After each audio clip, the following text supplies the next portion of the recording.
আসসালামু আলাইকুম এভরিওয়ান। বেলা শেষে তুমি গল্পের দ্বিতীয় পার্ট। তো চলো বেশি কথা না কইয়া গল্প শুরু করা যাক।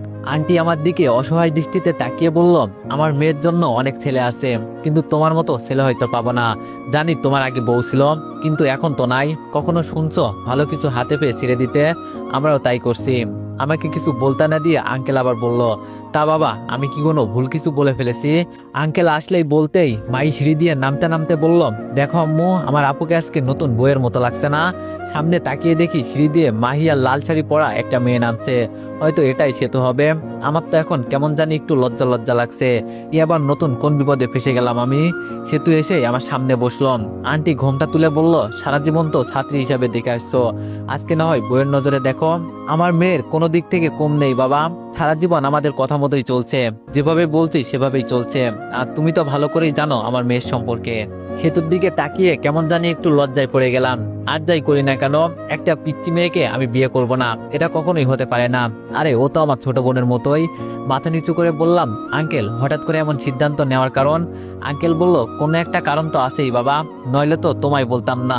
আজকে তুমি সবকিছু হারিয়ে অসহায়, আর আমরা পাশে দাঁড়াবো না, এটা তো হতে পারে না। আমি জানি তুমি একবার গ্রামের বাড়িতে গেলে আর ফিরে আসবে না, তাই হঠাৎ করে এই সিদ্ধান্ত নেওয়া। আর আমার মেয়েও এই বিয়েতে মত আছে, বাকিটা তোমার ইচ্ছে। ওরা ওদের মতো কথা বলছে, আমি শুধু একজন দর্শক হিসাবে শুনে যাচ্ছি। এছাড়া এখানে আমার কি বলার আছে? না তো আর করতেও পারি না। এতদিনের সম্পর্ক ওনাদের সাথে আমার, যদি না করি তাহলে ওনারা সবাই মন খারাপ করবেন। নিজের চুল এখন মন বলছে নিজেই টেনে ছিঁড়ে ফেলি। কেন যে এখানে আসতে গেলাম দূর। সেতু উঠে ভিতরে যেতেই মাই আমাকে জড়িয়ে ধরে বলল, তাহলে আজকে থেকে আমি মামাকে দুলাভাই বলে ডাকবো। মাইকে ছাড়িয়ে বললাম, এখন তুমি ভিতরে যাও, কেমন? তোমার আপুর সাথে খেলা করো, পরে বলবো আমাকে দুলাভাই ডাকবে কিনা। মাই যেতেই আঙ্কেলকে বললাম, এরকম একটা প্রস্তাব দিবেন হঠাৎ করে আমি জানতাম না, আর আশাও করি নাই। আপনি আমার বাবার মতোই, সবকিছুর একটা নির্দিষ্ট সময় থাকে। আর তাছাড়া সেতুর এখনো বিয়ের বয়স হয় নাই। আঙ্কেল বলল, বিয়ের বয়স হয় নাই সে না হয় বুঝলাম, তবে আমি বলি কি, এখন বিয়ের সব কাজ ওকে করে রাখি, পরে তোমার সুবিধা মতোই বিয়ে করে নিবে। আমি তো তোমাকে আর জোর করছি না, বাকিটা তোমার সিদ্ধান্ত। তবে আমি সবকিছু জেনে শুনেই তোমাকে এই প্রস্তাব দিয়েছি। আশা করি তুমি আমাকে ফিরিয়ে দিবে না। বলছো যেহেতু আমি তোমার বাবার মতোই, তাই বাবার কথার সম্মানটা রাখবে আশা করি। না ভাই, যা বোঝার বুঝে গেছি। এখন আর এই বিপদ থেকে উদ্ধার হওয়ার মতো আমার কাছে কোনো পথ নেই। কোনো কিছু চিন্তা না করে নিরুপায় হয়ে বললাম, আচ্ছা আঙ্কেল, আমি তাহলে রাজি। তবে আমার আম্মুর সাথে আমার এই বিষয়ে কথা বলতে হবে, দেখি আম্মু এই বিষয়ে কি বলে। আঙ্কেল বলল, আর কিছু বলতে হবে না, ছেলে রাজি তো সব ঠিক। আমি কালকেই কাজীকে বলবো চলে আসতে। চোখ বড় বড় করে বললাম, কিন্তু আঙ্কেল এত তাড়াতাড়ি কেন, বুঝলাম না। আঙ্কেল বলল, তাড়াতাড়ি আর কই করলাম, সবকিছু ওকে করে রাখবো শুধু। আমি আর কিছু বললাম না, মাথা নিচু করে বসে আছি। পিছন থেকে আন্টি বলে উঠল, ইস, আমাদের জামাই অনেকক্ষণ হলো কিছু খায় নাই। দাঁড়াও বাবা, তুমি অপেক্ষা করো, আমি সবকিছু তৈরি করছি। আন্টি যেতেই আঙ্কেল আবার বলল, আমি কি সত্যি তোমার উপর জোর করে ফেলেছি? আমি বললাম, আরে না আঙ্কেল, কি বলেন এসব? আঙ্কেল বলল, তাহলে তোমার মন খারাপ কেন? আমি বললাম, মন খারাপ এই জন্য আঙ্কেল, আপন মানুষ বুকের উপর ছুরি চালিয়ে দিল, এটা মানতে পারছি না কোনোভাবেই। আঙ্কেল বলল, আরে এসব ফালতু মেয়েদের কথা বাদ দাও, তবে এই হিসাবে আমার মেয়ে অনেক ভালো আছে। ও সম্পর্কে তো তুমি সবকিছুই ভালো করেই জানো। তবে তোমার একটা ফ্ল্যাট গিয়েছে, এতে মন খারাপ করো না। আমি আমার এই সম্পূর্ণ বাসাটা তোমার নামে লিখে দিব।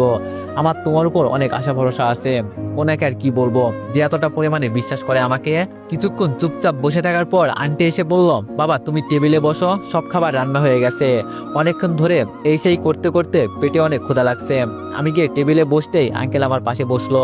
আর একটু পর সেতু এসে যেই আমার পাশে বসবে, আন্টি ধমক দিয়ে বলল, জামাইকে আগে ভালো মন্দ কিছু খেতে দে, পরে না হয় তুই কিছু খাস। আন্টির এই কথায় আমি এতটা পরিমাণে লজ্জা পেয়েছি বলার বাইরে। সেতুর গালগুলো তো লজ্জায় লাল হয়ে গেছে।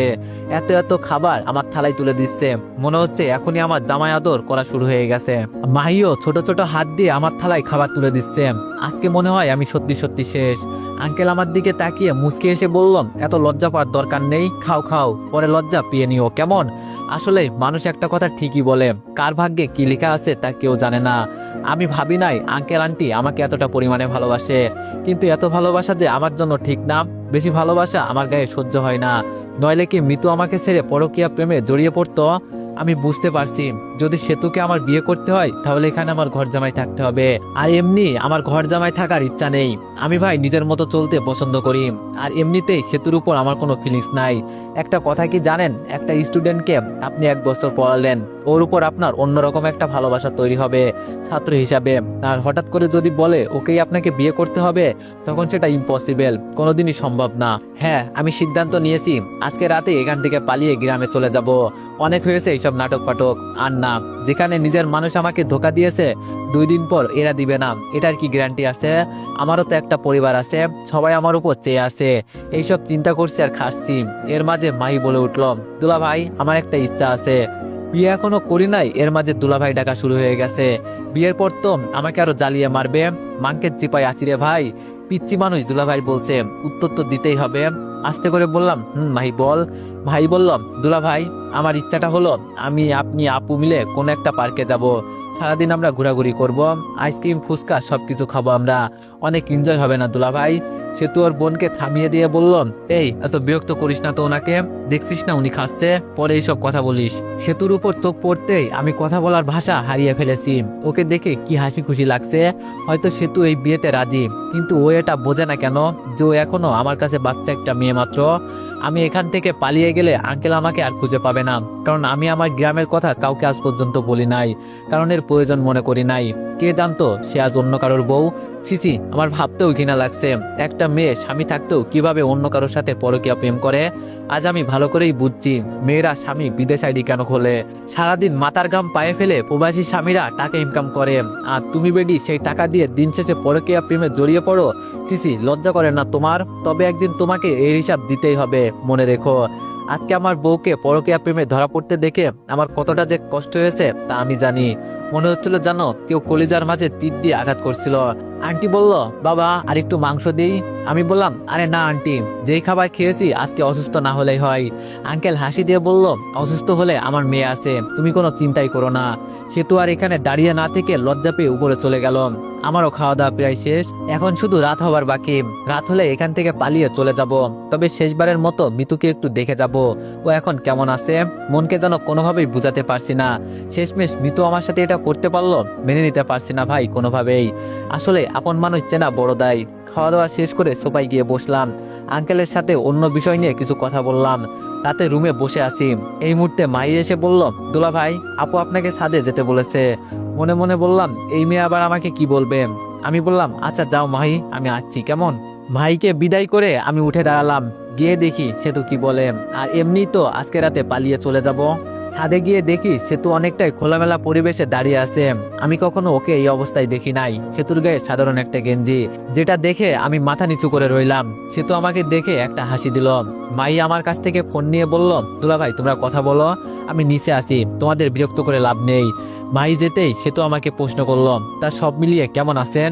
সেতুর এই প্রশ্নটা শুনে আমি একটু দ্বিধায় পড়ে গেলাম। ও জানে আমার পরিস্থিতি, তাও কেন এই প্রশ্ন করলো? সেতু বলল, কি স্যার আমি ভুল কিছু বলে ফেলেছি নাকি?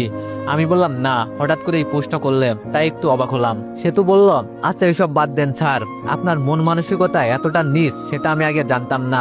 আমি বললাম, কি বলতে চাইছো সেতু তুমি? আমার মন মানসিকতা নিচ মানে? সেতু বলল, বাবা বলছে দেখে আপনি আমাকে বিয়ে করতে রাজি হয়ে গেলেন। একবার আপনার বয়সটা দেখুন আর আমারটা দেখুন। নাকি আমাদের এই বাসাটা আপনার নামে লিখে দিবে দেখে আমাকে বিয়ে করতে রাজি হয়ে গেলেন? আপনার কাছ থেকে আমি এইসব কখনো আশা করি নাই। যতদিন আপনার কাছে আমি পড়াশোনা করছি অনেকটাই সম্মান করছি আপনাকে, কিন্তু আজকে কি বলবো বলার ভাষা নেই আমার কাছে। শেষে একটা কথা বলি স্যার, কোথায় আপনি আর কোথায় আমি? আপনার সাথে আমার কখনো যাই? একবার চিন্তা করে দেখুন না আমার জীবনটা কেন নষ্ট করতে চাইছেন। আসলে সেতু তো এখানে ভুল কিছু বলে নাই, যা বলছে একদম ঠিক বলছে। ও পিচ্ছে একটা মেয়ে, ওরও তো একটা ইচ্ছা থাকতে পারে। আমি তো ওকে আর বিয়ে করতে উঠে পড়ে লাগি নাই, ওর বাবার জোরাজোরিতে রাজি হয়েছি। এছাড়া আমার কাছে অন্য কোনো উপায় ছিল না। এবার মুখে হাসি টেনে বললাম, সত্যি কথা বলছো তুমি সেতু, তোমার বয়স আর আমার বয়সের অনেক ব্যবধান, আর তোমার সাথে আমার যায় না এটাও ঠিক বলছো। দেখো আমি কত বড় বোকা, তোমার বাবার কথা রক্ষা করতে গিয়ে আমি তোমাকে বিয়ে করতে রাজি হয়ে গেছি। যাকে আমি ছোট বোনের নজরে দেখি তাকে আমি কিভাবে বিয়ে করব? তবে তুমি মনে হয় এটা জানো না, আজকে রাতে আমি এখান থেকে পালিয়ে চলে যেতাম। কারণ কি জানো? যাদের তোমাকে আমার বিয়ে করতে না হয়, তোমার ভবিষ্যতের চিন্তা করে আমি এখান থেকে পালিয়ে চলে যাব। আসলে আমি কতটা বোকা। হ্যাঁ, মানুষের সম্মান রক্ষা করতে গিয়ে মিথ্যা কথা বলতে হয়। কি করব বলো? তোমার বাবার সাথে এতদিনের সম্পর্ক আমার, তাই উনাকে হতাশ করতে চাইনি। যেখানে নিজের বউ আমার সাথে বেইমানি করেছে, আর কাকেই বা কি বলবো। তুমি চিন্তা করো না, আমি আজকে রাতে এখান থেকে পালিয়ে চলে যাব। সে তো আমার দিকে এক দৃষ্টিতে তাকিয়ে আছে। ও কি বলবে হয়তো বলার কোনো ভাষা খুঁজে পাচ্ছে না। কিছুক্ষণ চুপ থাকার পর সে তো বলল, আমাকে মাফ করে দিবেন স্যার, আপনাকে এইসব কথা বলার জন্য আমি অনেক অনেক সরি। আমি মনে করছি আপনি আমাকে বিয়ে করতে রাজি, তাই এইসব মনে করে আপনাকে কি বলতে কি বলে ফেলেছি, মাপ চাইছি স্যার। আমি বললাম, না বলো, সমস্যা নেই, আরো যদি কিছু বলার থাকে বলতে পারো। তবে আমি এটা জানি আমার স্টুডেন্টকে আমি কখনোই বিয়ে করতে পারবো না, আর হয়তো কখনো তোমার সাথে দেখা হবে না। ভালো করে পড়াশোনা করবে কেমন, আর আমার মতো অপদার্থ ছেলেকে ভুলে যাবে। সত্যি আমি খুব খারাপ একটা ছেলে। এবার সেতু ছলছল চোখে আমার দিকে তাকিয়ে বললাম, আমার ভুল হয়ে গেছে স্যার, আমাকে মাফ করে দিন, আপনার পায়ে ধরে বলছি। সত্যি আমি না জেনে শুনে আপনাকে অনেক কথা বলে ফেলেছি। আমি বললাম, আরে না, মাপ চাইতে হবে না, তোমার উপর আমার কোনো অভিযোগ নেই। তবে আজকে নিজেকে সত্যি অসহায় লাগছে, এমন পরিস্থিতিতে কাউকে পাশে পেলাম না। সেতু বললাম, আমি আসি স্যার আপনার পাশে। সেতুকে ধন্যবাদ দিয়ে বললাম, তুমি আমার ছোট বোনের মতোই, অনেকটা সময় হয়ে গেছে, আমাকে এখন যেতে হবে। সেতু বলল, সত্যি আপনি চলে যাবেন? আমি বললাম, না গেলে তোমার বাবা অনেক ঝামেলা করে দিবে। সেতু বলল, স্যার আমি একটা কথা আপনার কাছ থেকে জানতে চাই। আমি বললাম, বলো। সেতু বলল, একটা সাধারণ সাইন দেওয়ার কারণে একটা ফ্ল্যাট আপনার চলে গেল, কিভাবে সম্ভব স্যার? আমার তো বিশ্বাসই হচ্ছে না। আমি বললাম, তোমার কাছে বললে তুমি কাউকে বলবে না তো? সেতু বলল, আরে না স্যার, বলেন। আমি বললাম, কালকে সকালে মাই যখন মৃত্যুর কথা বলছিল তখন আমার মনে একটু সন্দেহ লাগছিল, আর আমি ওকে রিফাতের সাথে কথা বলতেও দেখেছি, তাই আসল কাগজপত্র সব সরিয়ে নকল কাগজপত্র ঢুকিয়ে দিয়েছি। বলা তো যায় না, মেয়েদের মন যা ইচ্ছা তাই করতে পারে। আর দেখো, শেষমেশ আমার অনুমানই সঠিক হলো। আমি সকালে অফিসে যাওয়ার পর মিতু আমার পকেট থেকে চাবিগুলো চুরি করে সব কাগজপত্র সরিয়ে নিয়েছে হয়তো। মিতু বলল, তাহলে যে কাগজে সাইন করেছে সেটা নকল? আমি বললাম, এই তো বুঝে গেছো, এজন্যই তো আমি বেশি রিয়াকশন করি নাই, একটু অভিনয় করলাম যাতে ওরা বুঝে যে আমি সত্যি সত্যি দিয়ে দিয়েছি, কিন্তু আমি এতটাও বোকা না। সেতু বলল, তাহলে আপনার বাসায় আপনি চলে যান, ওদের এখনই বের করে দেন। আমার এক বান্ধবীর বড় বোন পুলিশের চাকরি করে, যদি বলেন তো। আমি বললাম, না থাক, কিছু করা লাগবে না। সেতু বলল, তাহলে এখন আপনি কি করতে চাইছেন? আমি বললাম, কি আর করবো, বাড়িতে গিয়ে কয়েকদিন বেরিয়ে আসবো, পরে একটা বিয়ে করে একেবারে সরাসরি সম্পূর্ণ পরিবার নিয়ে এখানে চলে আসবো। সেতু বলল, তাহলে সত্যি আপনি বিয়ে করবেন? আমি বললাম, তবে এখন না, আরো অনেকদিন পরে। মিতুকে দেখাতে হবে না, ওকে ছাড়াও আমি পরিপূর্ণ। সেতু বলল, আপনার উপর আমার সম্মান আরো অনেক বেড়ে গেল। সত্যি আপনার মন মানসিকতা অনেক ভালো। এখন সত্যি বাবা মায়ের মতো আমারও ধারণা এসে গেল যে সত্যি আপনি অনেক ভালো। আমি এখন আর না করব না, যদি আপনি চান। সেতুকে থামিয়ে বললাম, তুমি আমার ছাত্র, তাই ছাত্রের মতোই থাকো, অন্য কিছু একদম মাথায় ঢুকাবে না, কেমন? আগে পড়াশোনা করে নিজেকে প্রতিষ্ঠিত করো, এরপরে আমি কেন, আমার বাবাও তোমাকে বিয়ে করতে আসবে। সেতু হাসি দিয়ে বলল, সত্যি স্যার? আমি বললাম, আরে একটু মজা করলাম আর কি তোমার সাথে, এখন মায়ের কাছ থেকে ফোনটা এনে আমাকে দিয়ে দাও, এখান থেকে চলে যাই। সেতু বলল, কেন, দরজা দিয়ে যান। আমি বললাম, তোমার বাবা মা একটু টের পেলেই আমাকে আর যেতেই দিবে না। সেতু বলল, আচ্ছা স্যার, তাহলে আপনি একটু অপেক্ষা করুন, আমি আসছি। কিছুক্ষণ পর সেতু হাতে ফোন নিয়ে ফিরে আসলো। আমার হাতে ফোনটার কিছু টাকা ধরিয়ে দিয়ে বলল, স্যার, মাসের বেতন। আমি অবাক হয়ে বললাম, সেই দিন না তোমার বাবা দিল? সেতু বলল, বাবা দিয়েছে তো কি হয়েছে, আপনি আমাকে পড়িয়েছেন, সেই হিসাবে আমার কাছে আপনার কিছু পাওনা আছে না? তবে যদি আপনি এই টাকাগুলো ফিরিয়ে দেন আমি অনেক মন খারাপ করব। সেতুর কপালে একটা চুমু দিয়ে বললাম, লোককে একটা মেয়ে, দোয়া করি পড়াশোনা করে অনেক বড় হও। একটা কথা মাথায় রাখবে সেতু, কারো মায়ের পড়ে নিজেকে কখনো ধ্বংস করবে না। তোমার উপর এখন অনেক দায়িত্ব, পড়াশোনা করে অনেক দূর পর্যন্ত এগিয়ে যাও। কিছু দিতে পারলাম না তোমাকে, আসি কেমন? পাশে একটাই মই পড়েছিল, আমি সেটা দিয়ে যেতে লাগলাম। সেতু পেছন থেকে ডেকে বলল, স্যার দাঁড়ান। পিছন ফিরে বললাম, বলো। সেতু আমার কাছে এসে আমার হাত থেকে ঘড়িটা খুলে নিয়ে বলল, এটা আমি রেখে দিলাম উপহার হিসাবে, যখন আপনার কথা মনে হবে তখন এই ঘড়িটা দেখব, আর এটা দেখে পরীক্ষা দিলে আপনার কথা আমার মনে পড়বে। স্যার তো বলেছিল আমাকে অনেক বড় কিছু হতে হবে, আমি আপনার মনের আশা পূর্ণ করব। হাসি দিয়ে বললাম, আবার কোনো একদিন দেখা হবে। সেতু বলল, আপনার গ্রামের বাড়িটা তো বলে যান। আমি বললাম, সেটা সিক্রেট থাক। আর বেশি কথা বললাম না সেতুর সাথে, মই দিয়ে নিচে নেমে গেলাম। একটা রিক্সা নিয়ে সরাসরি বাস স্টেশনে চলে গেলাম, ওখান থেকে টিকিট কাটলাম বাসার। বাসে উঠে বসে আছি, সবকিছুই শহরে রেখে আজকে চলে যাচ্ছি। ইচ্ছে করলে প্রতিশোধ নিতে পারতাম, কিন্তু আগে আমাকে ওকে দেখিয়ে কিছু করতে হবে। থাকুক না, দেখি কতদিন দুই বউ নিয়ে থাকতে পারে। এমনি রিফাতের বউয়ের যে রাগ, পকেট থেকে সেতুর দেওয়া টাকাগুলো গুনে দেখি প্রায় 20,000 মতো আছে। যাক, ভালোই হয়েছে, আমার অ্যাকাউন্টেও কিছু টাকা জমা আছে। সব মিলিয়ে 1 বছর ভালোই যাবে, কিন্তু এর আগে আশা করি একটা চাকরি পেয়ে। দেখতে দেখতে চোখটা লেগে গেল। পরিবার বলতে আমার মা আর বড় একটা বোন আছে, ওর বিয়ে আমার পাশের এলাকায় হয়েছে। আমার মা একাই গ্রামের বাড়িতে থাকে, সাথে একটা আমার খালাতো বোন থাকে। ছোট থাকতে আমার খালা আর খালু মারা যাওয়ার পর আম্মুকে আমাদের বাড়িতে নিয়ে আসে। ইদানিং আম্মু সেদিন বলছিল ওকে বিয়ে দেওয়ার দরকার। দেখি আগে বাড়িতে গিয়ে ওর বিয়েটা দিয়ে একটা দায়িত্ব কমিয়ে দেওয়া লাগবে। একেবারে সকালে আমার ঘুম ভাঙলো। বাস আমাদের বাজারে এসে দাঁড়ালো। বাস থেকে নামলাম, বাজার থেকে যা যা কিনা লাগে সব একটা রিক্সাতে নিয়ে আমি দাঁড়িয়ে আরেকটা রিক্সা নিয়ে পেছনে পেছনে যেতে লাগলাম। আমাদের বাসার সামনে গিয়ে রিক্সা থামলো। ওই তো তুবা চেয়ারে বসে বসে ফোন চাপছে। তুবা হলো আমার খালাতো বোন। রিক্সা থেকে নেমে ডাক দিল তুবা। তুবা আমার দিকে তাকিয়ে জোরে চিৎকার দিয়ে বলল, দেখে যাও খালা, ভাইয়া এসেছে। তুবা দৌড়ে আমার কাছে এসে আমাকে জড়িয়ে ধরে বলল, ভাইয়া তুমি কেমন আছো? আমি বললাম, এই তো বোন, আছি অনেকটাই ভালো। যা রিক্সা থেকে জিনিসপত্রগুলো নামিয়ে আন। আর আম্মু কই? তুবা বলল, দেখো খালা, ভিতরে বসে বসে পান চিবোচ্ছে। বাসার ভিতরে গিয়ে দেখি আম্মু মনের সুখে বসে বসে পান খাচ্ছেন। আমাকে দেখতে পেয়ে জড়িয়ে ধরে বলল, বাবা কোনো খবর দিলি না, হঠাৎ করে যে এভাবে চলে আসলি, আর তুই কেমন আছোস? আমি বললাম, এই তো আম্মু অনেকটাই ভালো, তুমি ভালো আছো তো? আম্মু বলল, বাবা, তা বৌমা আসছে বুঝি? কই আমার বৌমা? তুবা ভিতরে ঢুকে বলল, ভাইয়া, ভাবি কই? ভাবিকে যে দেখতে পাচ্ছি না। আমি বললাম, পরে বলবো, আগে আমাকে কিছু খেতে দাও আম্মু, আমার অনেক খিদে পেয়েছে। আম্মু বলল, আচ্ছা বাবা তুই বস, আমি ভিতরে গিয়ে দেখি কি আছে। আমি বললাম, এত দেখতে হবে না, যা রান্না করছো তাই নিয়ে আসো। কিছু খেয়ে বসলাম, এখন শরীরটা একটু ভালো লাগছে। এর মাঝে তুবা প্রশ্ন করলো, ভাবি কই? আমি আস্তে আস্তে সব বললাম। সব শুনে আম্মু বলল, আমি আগেই তোরে বলছিলাম বাবা, প্রেম করে বিয়ে করিস না, কিন্তু আমাদের কথা তো তখন আর শুনিস নাই। যা হয়েছে তা তো হয়েই গেছে, সে নিয়ে আর চিন্তা করলে কি হবে? এখন বল, আমাদের বাসাটা তাহলে কি চলে গেল? আমি বললাম, কিছুই হয় নাই, সব আছে। কয়েকদিন পর ওখানে গিয়ে ওদের লাথি দিয়ে বের করে দিব।